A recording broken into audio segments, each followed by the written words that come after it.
Tattooing is the practice of permanently marking the skin with ink.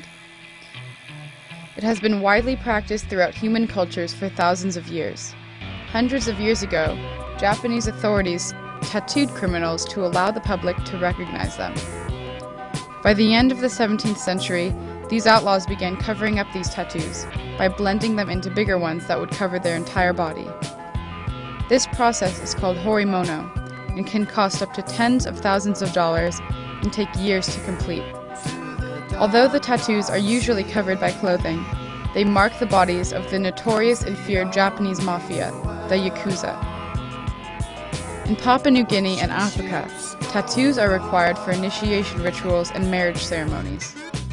Some tattoos can take weeks to complete because the process is so painful and can only be tolerated in small doses. Most of these tattoos are done on the face of women, and after completed, they are considered to be more beautiful. Tattooing became popular in the Western world shortly after its discovery in the South Pacific by sailors aboard Captain Cook's first voyage to Polynesia. Today, at least 1 in 7 North Americans have tattoos. Well, about 7 years back, tattoos were associated with what you just mentioned as crime, drugs, being associated with a particular clan and things like that. However, these things have evolved because, as you can see, there are a lot of cricketers, there are a lot of footballers, there are a lot of tennis players, there are a lot of film stars who are sporting tattoos. Now, these people are sporting tattoos because they just don't want a tattoo because it's in the fad. They are getting a tattoo because they want to actually depict a certain part of their life or remember a certain part of their life which is very important to them, and they want to get that etched on their body, okay, by means of art, okay, by means of a particular symbol. It could be anything.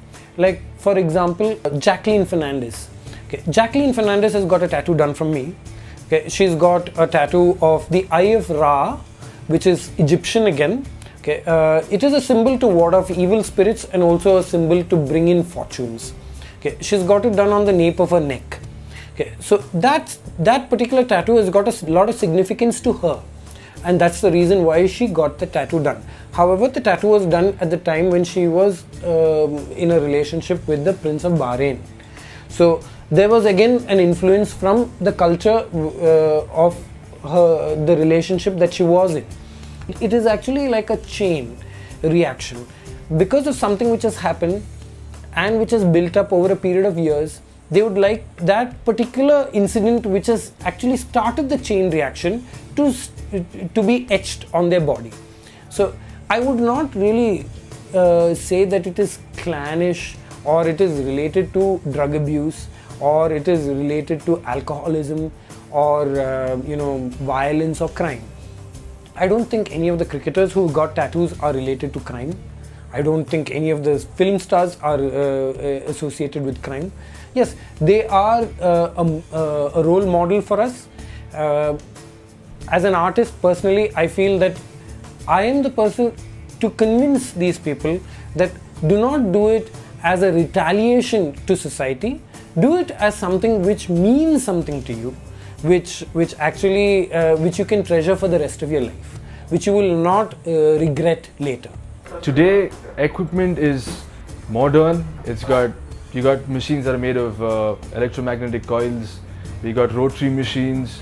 We got a lot of evolution in machine design as well. So different machines coming up every day, every other day. So the quality that we can get now is very different from the quality we could get before, as in terms of intricate designs. Now, I wouldn't say that people using old school equipment were not, creating great tattoos. They were, but they required a very high level of skill. Hygiene has got a lot more to do with this industry. Well, it's not restricted just to a needle. It's got to do with the way the ink is poured out, the way the ink is disposed, the area where we are working on is disinfected, the way the client takes care of the tattoo, and also not only during the tattoo Once we finish our procedure of doing the tattoo, the way we dispose of the used items, it has to be hygienic. As you can see, the entire workstation is got a cling film. Okay, the ink, the petroleum jelly, the tissues, everything is placed on this, whatever is being used.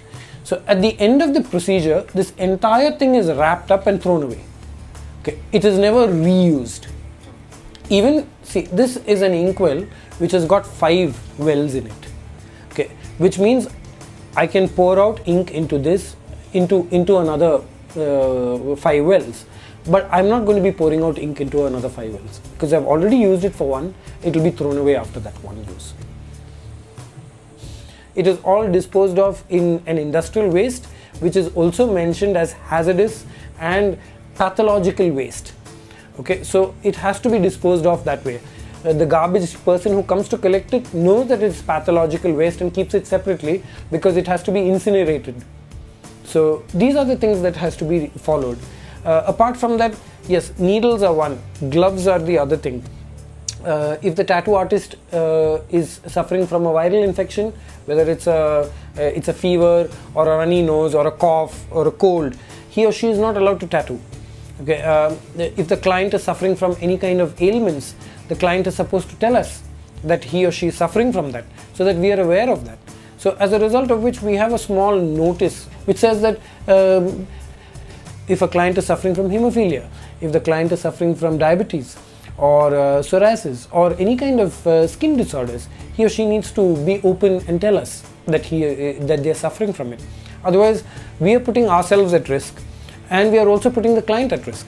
Well, if somebody is interested in getting a tattoo done, I would recommend to you to just be absolutely 100% sure to get a tattoo which you want to get done, and don't get something done at the spur of the moment because of peer pressure or because your friends told you something or because your family told you something.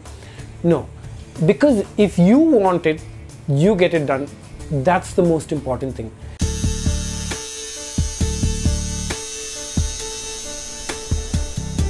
You do realize it's permanent.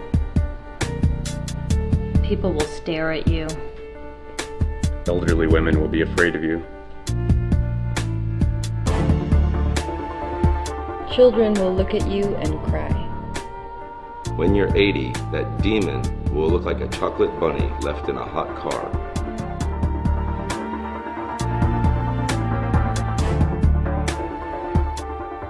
You can forget about ever being a bank teller Or a daycare worker. I hope you like the idea of being a carny. Why don't you just check yourself into prison? Mike Tyson has a face tattoo. In about a decade, you'll come to an important financial crossroads. Get the minivan or laser removal surgery.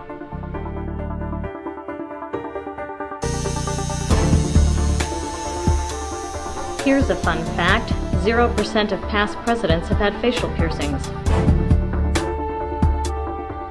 Doesn't your body already have enough holes? Being able to pass a Polish sausage through your earlobe is not necessarily a sign of intelligence.